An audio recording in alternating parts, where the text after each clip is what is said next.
違い。総集編。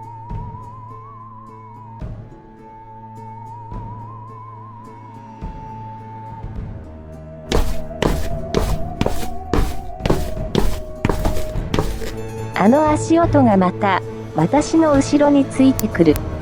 私は慌てて最寄りのコンビニに飛び込む。いらっしゃいませ。中からそっと伺っていると、あの男が通路からコンビニの中を覗き見るようにしている。気持ち悪い。きっかけは些細なことだった。レジに並んでいると、前にいた男が10円落としたと騒いでいる。店の中に落としたことは間違いないから、10円は負けて、後で探せとごねている。店員がそういうわけにはいかないと、ずっと押し問答をして拉致が開かない。私は残業で遅くなって早く帰りたかった。時間が遅かったせいか、店の中に他の店員がいなくて、誰かが先にレジをしてくれる様子もない。仕方がないので、私は10円を差し出した。これ使ってください。店員さんがどうしたものかという顔をしている。大丈夫です。私、この近くに住んでいるから、ここよく利用しますので、もし拾ったら次来た時に返してください。いいんですか？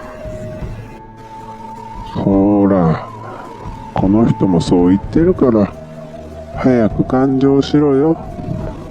と、男は上機嫌で会計を催促する。店員は軽く頭を下げて会計を済ませた。当のこの男からは何の例もないまま店を出て行った。すみません。いいの。早く帰りたかったし、あの男の人、よく来るの？いえ、初めてです。よかった。また会いたくはないしね。私がそう言うと、店員は確かに、という感じにうなずいた。それでこの男につきまとわれるようになった、というのならまだわからなくもないが、そうではない。翌日会社に行ったら、あまり喋ったことのない、総務課の木口学に声をかけられた。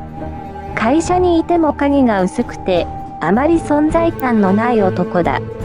年齢は28歳だけど、見た目は40歳くらいに見える。昨日見ましたよ。見たって何のこと？コンビニで男の人助けてあげたでしょ。ああ、別に助けたわけじゃないわ。面倒だから早く帰ってほしかっただけ。あれが1000円とかだと考えちゃうけど、10円で追っ払えるならと思っただけよ。下野さんってもっとお高く泊まっている人かと思ったけど、そうでもないかなって。ちょっと、お高く泊まっているってどういう意味よ？だっていっつも偉そうだし、でも意外と優しいんだなって。はあ？これで褒めているつもりなんだろうか？全くもって気分が悪い。でも、それからだった。いつも、あの男、木口学の視線がまとわりつくようになったのは、今もそうだ。振り返ると、じっと私を見ている、あいつがいる。はあ。どうしたの？まなみ。彼女は、崎山千夏、私の同期だ。京都出身で、同じマンションの隣に住んでいる。マンションといっても、会社が社員に貸し出しているワンルームマンション。都心の便利なところにあるけれど、家賃2万で住めるから助かる。変な男に勘違いされて付きまとわれている感じ？大丈夫なの？まあ大丈夫だと思うけど。あの男が何かするとも思えない、そう思っていた。でも最近は会社の帰り道にも振り返るとあの男の顔を見ることがある。さすがに気持ちが悪い。会社のマンションに住んでいるから住まいも知られている。まさかマンションまで押しかけてくるとは思わないが、このまま放置していたらどうなるかわからない。ああいうおとなしく見える男ほど何をするかわからない。こういう時は誰に相談すべきか、そんなことを考えていたらふと彼の顔が浮かんだ。彼といってもまだ付き合っているわけじゃない。彼も千夏と一緒で私の同期で相原俊介。入社当時からちょっといいなと思っている。多分彼も同じ気持ちでいてくれているとは思うけど、なかなか歩み寄れない。社内恋愛って結構面倒なのだ。付き合っている時は良くても、いざ別れたら周りの目もあるし、その後顔を合わせるのも気まずい。そんなことを考えると一歩が踏み出せない。でももう入社して3年、片思いなんてしている年齢でもないし、そんな柄でもない。よう、どうしたんだ？なんか考え込んじゃってるけど、らしくないぞ。振り返ったら、そこに俊介がいた。なんてタイミングのいい、と思ってしまう。私が困っている時に、ちゃんと、こうして目の前に現れる。実はさ。そうして、私は、木口学のことを話した。聞いているうちに、俊介は、だんだんと険しい顔つきになってきた。怒っているのか、それとも心配してくれているのか。それ、ちょっとやばいんじゃない？やっぱそう思う？でもまだ何かされたってわけじゃないんだよ。何かされてからじゃ遅いだろ？あ、こんなに怒るとは思わなかった。じゃあ俺、今夜お前のところに様子見に行くよ。それであいつがマンションの周りをうろうろしていたら、捕まえてやる。うち来るの？マジで？と、ちょっと声を上げそうになった。急展開だ。そんなことを言ってる場合じゃないのに、これは、もしや、なんて思ってしまう私がいる。仕事を終えた私は、スーパーに寄って、彼に、今夜何を作ろう、なんて考えながら買い物を済ませて、足取り軽くマンションに向かった。そうしたら、後ろから声をかけられた。島野さん、振り返ると、そこに木口学がいた。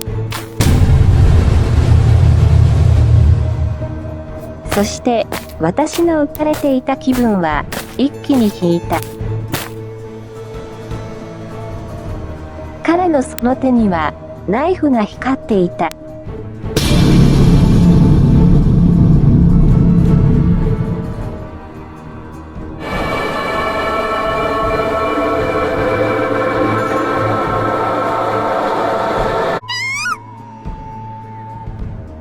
ナイフを見て、思わず叫んでしまった。わあ！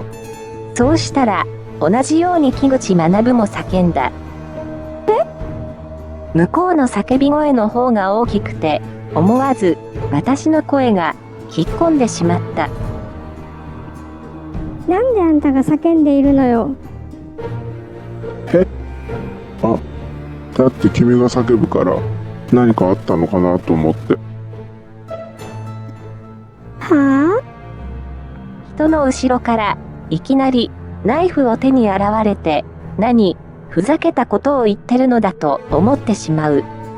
そう思って改めて木口学の手を見たら、その手にナイフはなかった。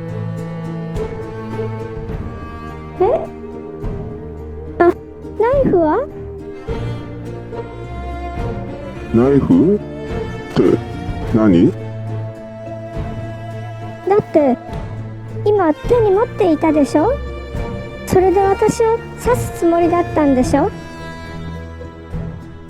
刺すって何のこと？何の話？もしかしてこれのこと？そう言って木口学は手のひらを広げてみせる。その手に握られていたのは銀のボールペン。もしかして見間違えた？と言っても、こんな風に毎日つきまとわれたら、そう思っても仕方がない。そのボールペンで私を刺すつもりだったのね。などと自分でもバカなことを言ってしまった。いやいや、でも、昔見たサスペンスドラマで、ボールペンも凶器になったというのがあったような。いや、なかった。かもしれない。こんなもので人を刺せるわけないじゃないか。だってあなたが悪いのよ。あなたが私につきまとうから。え？そう言ったら木口学は、ますます、怪訝な顔をした。つきまとうって、誰が、誰に？だから、木口さんが私にずーっとつきまとっていたじゃないですか。僕が君に？まさか。私の言葉に木口学は、思いっきり手を振って否定する。冗談じゃない。なんで僕が君なんかにつきまとうんだよ。だっていつも私を見てたじゃない。今だって。それは、君に頼みたいことがあって。頼みたいこと？君は意外と優しいってことが分かったから、君なら何とかしてくれるかと。それに、隣に住んでるし。隣って？もちろん、崎山さんのことだよ。崎山って千夏のこと？そうだよ。僕は彼女が好きなんだ。はあ？まさか君、僕に好かれているとでも思っていたの？君なんて全くタイプじゃないんだから。と、木口学は叫んだ。彼に対して、微塵の好意も持っていなかったのに、まるで振られたような気分になるのはなぜなのだろう。勘違いも甚だしい。僕はただ、崎山さんとの仲を取り持ってほしかっただけだ。コンビニの一件で、君が案外親切だと思ったから、君なら何とかしてくれるかと思って、僕に好かれていると思っていたのなら、それは厚かましいというもんだ。目の前で偉そうにまくし立てる木口学を見て、だんだんと腹が立ってきた。何が厚かましいよ。それを言うなら、お前みたいなうだつの上がらない冴えない男が、千夏に振り向いてもらおうなんて100万年早いんだよ、って叫びそうになった。しかもなんだ？いつもは、もう少し丁寧に喋りかけてくるくせに、この上から目線的な物言いは。確かに木口学は年上だし、会社の先輩だから、私に対して、本来、そんなに丁寧に話す必要もないが、普段そうしているのだから、それを貫いてほしいものだ。急に態度を変えられたら見下されたような気分になる。なんかすっごく気分が悪いんだけど、だいたいね、千夏があんたなんかを好きになるわけないでしょ？立場分かってんの？千夏は京都の老舗旅館のお嬢様なんだよ。次元が違うよ。しかも女から見てもうっとりするくらいの美人。全然釣り合い取れないじゃない。そこまで言うか？あなたももっと現実を見なさい。千夏が振り向いてくれるかもなんて思っているとしたら、それこそ大きな勘違いなんだから。ちょっと言い過ぎかもとは思ったけど、腹立たしさが勝って止められなかった。私の言葉にとどめを刺されたように、そこに立ち尽くしている木口学を置いて、私は部屋に戻った。せっかくの浮かれていた気分が台無しだ。それにしてもムカつく。あんな男に君なんか呼ばわりされたかと思うとめちゃくちゃ腹が立つ。とりあえずシャワーでも浴びて頭を冷やそうと思った。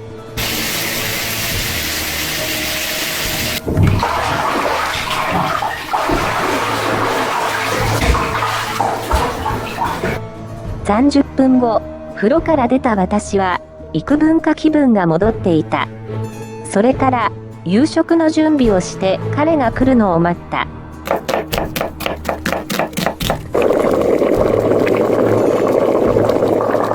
でも7時が過ぎても8時が過ぎても俊介はやってこなかった。さすがに遅いんじゃないかと思って電話をしてみたが繋がらない。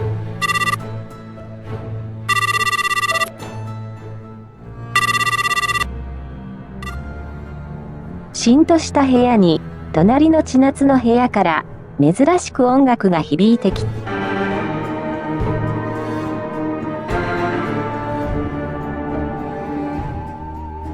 千夏が音楽を聴いていることなんてあんまりない。もしかしたら彼氏でも来ているのかななんて思った。それにしても、俊介は何をしているのだろう。来れなくなったのなら連絡くらいするのが常識というものだ。そして10時を回った時にようやく連絡が入った。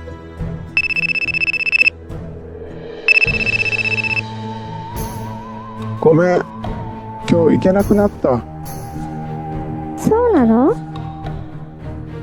そっちに向かっている途中でばったり友達に会ったんだ。変わったこととかあった？そう言われて、私は木口学のことを話した。電話の向こうで笑う俊介の声にホッとしたような、がっくりしたような気分になった。そして、電話を切った後、手をつけずに置いてた夕飯を見て、マジで気落ちした。何やってんだか。でも、その翌日、もっと大変なことが起こった。千夏が出社してこなかったのだ。連絡もつかない。課長に頼まれてマンションに戻ると、管理人に千夏の部屋を開けてもらった。部屋の中には、冷たくなった千夏がいた。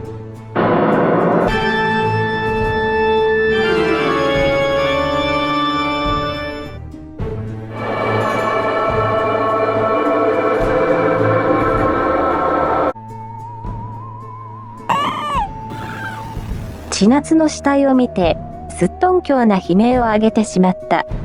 死体を発見するなんて、人生で初めての出来事だ。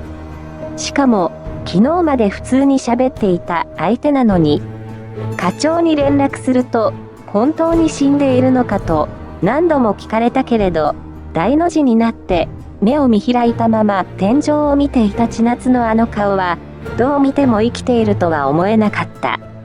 玄関口からは投げ出された足だけが見える。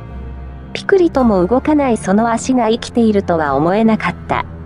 頭の中に今見たばかりの千夏の顔がよみがえる。課長が震える声でちゃんと確認しろ、なんて言ったけれど、もう一度あの死に顔を見に行く勇気はなくて、管理人に頼もうとしたら、管理人も首を横に振った。まあ、そりゃそうだ。誰だって、死人の顔など何度も見たくない。警察を。管理人が思い出したようにそう言って電話をかけた。あれは、私の見間違いだろうか。首の周りにあった、あの赤いうっ血したようなあざは、何だったのだろう。まるで、サスペンスドラマによくあるような、そこまで考えて、私は、ブルッと、首を横に振った。まさか、そんなこと。そして、その後、警察が来て、嫌な想像は的中してしまった。千夏は殺されたのだ。絞殺、首を絞められて殺された、ということらしい。最悪だ、隣の部屋で、だなんて。今夜からここで寝るのも怖いじゃないか、と思った。隣の部屋で同僚が殺されたことも、その殺人犯がどこにいるのかわからないことも怖い。千夏が殺されたことは、あっという間に社内中に知れ渡り、大騒ぎになった。みんな仕事どころじゃない。誰が？どうして？そんな憶測が飛び交う。私は、千夏と親しくしていたということもあって、警察にも、いろいろ、事情を聞かれたけれど、千夏の交友関係をさほど知っているわけではない。でも、頭の中に、木口学の顔が浮かぶ。あの男が、あれから、千夏の部屋に行って、千夏に断られたりしたら、そういうことも起こるのではないかと思った。警察に行った方がいいだろうか。でも、もしそうでなかったら、あらぬ疑いをかけることになるだけかもしれない。自分のせいで罪のない誰かが警察に捕まるのも嫌だ。そう思っていたら言いそびれてしまった。何も言わずにいたら痛で、もしかして犯人を野放しにしてしまったのではないか、なんて気もしてくる。大変なことになったね。ぼんやりしていたら、後ろから、俊介に声をかけられた。あ、うん、そうだね。こんな身近で殺人事件だなんて、木口のことを警察に話した？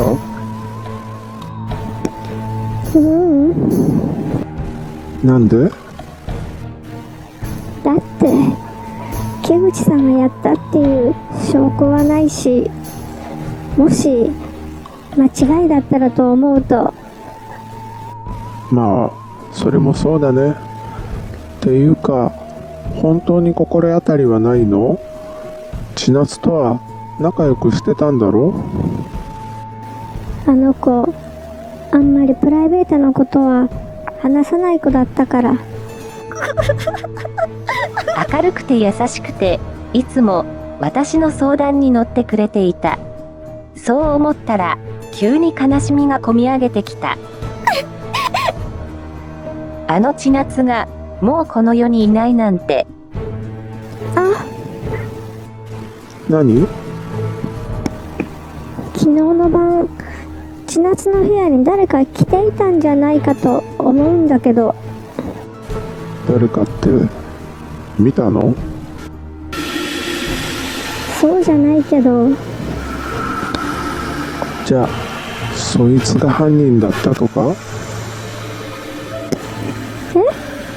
言われて、初めて、そういう可能性もあるのかと思った。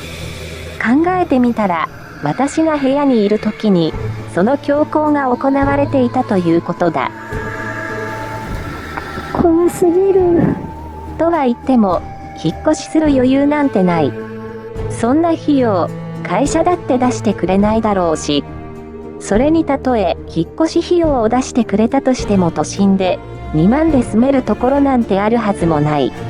あったとしたらよほど小汚いか、いわく付きのボロアパートしかないのは目に見えている。それを考えたら、やはりここに住み続けるしかないと思う。お金より命の方が大事なんてことは分かっていても、お金がないと生活していけない。生活できないということは生きていけないということだ。それが現実だ。でも、帰ってみると、警察がまだうろうろしていて、テレビに出てくるようなテープやブルーシートが貼られていて、これじゃあ不審者は近寄れないなと思った。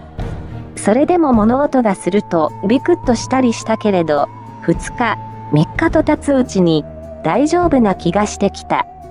ドラマじゃ、犯人は現場に戻る、なんてことがよく言われるけど、考えてみたら私が犯人なら絶対に戻ったりしない。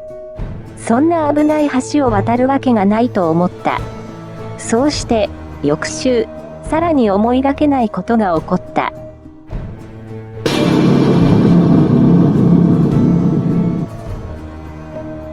なんと、課長が警察で事情聴取を受けているという話が耳に入ってきた。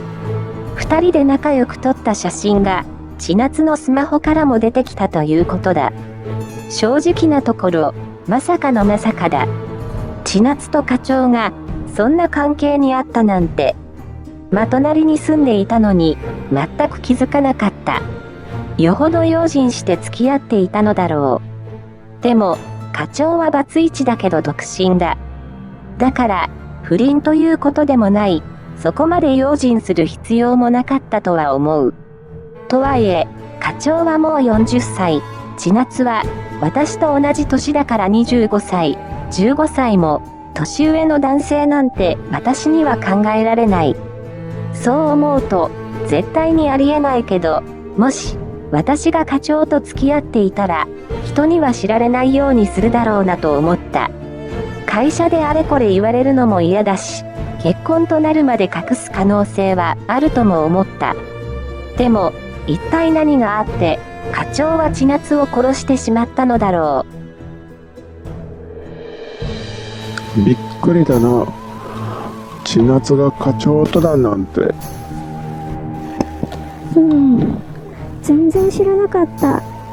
木内さんじゃなかったんだね。余計なこと言わなくてよかった。もしかしてあの晩、課長部屋にいたのかな。音楽。音楽？千夏の部屋から音楽が聞こえたの。ほら、なんとかってクラシックの、あれ、なんだったっけ。へえ。でも、もう大丈夫なの？怖くない？部屋で一人でいるなんて。そりゃあ怖いよ。でも、どうしようもないし。じゃあ、今日は俺がまなみの部屋に行こうかな。そんなこと言われると、ドキドキしてしまう。ダメかな？ダメじゃないけど。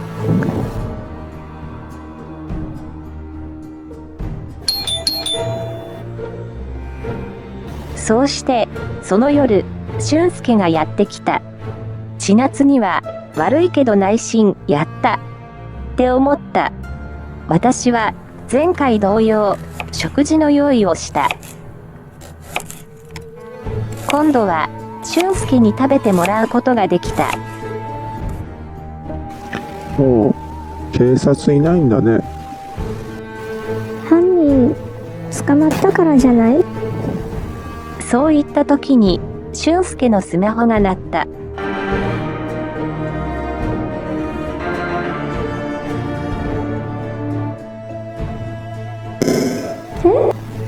それは、あの夜、千夏の部屋から聞こえた音楽。や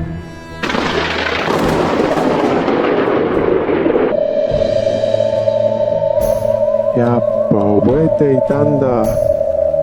俺、今年から着信をこの音楽にしていて。どういうこと？あの夜、君が何度も電話してくるから、こんなに壁が薄かったんだね。この曲ね、ベートーベンの運命って曲。何人も俺がこれを着信音にしていたのを知っているから、君に聞かれたのはまずかったな。それじゃあ、あなたが千夏を？だって、君と仲良くしたら、千夏がやきもち焼くかと思ったのに、よりにもよって、あんなおっさんと付き合ってたんだよ。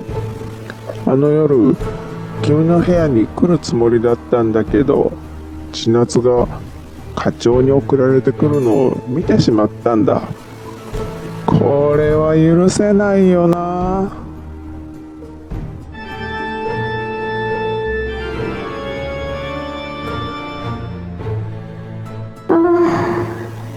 私、また勘違いしていたんだ。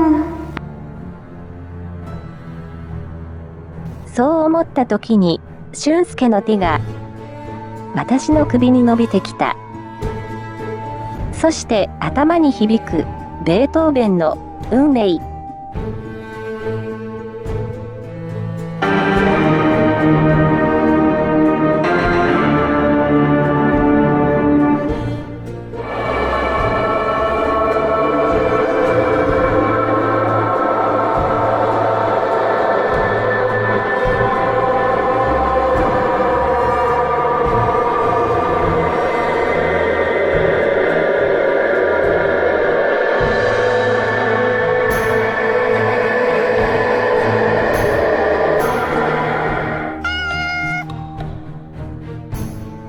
ご視聴ありがとうございました。チャンネル登録して次のお話もご視聴ください。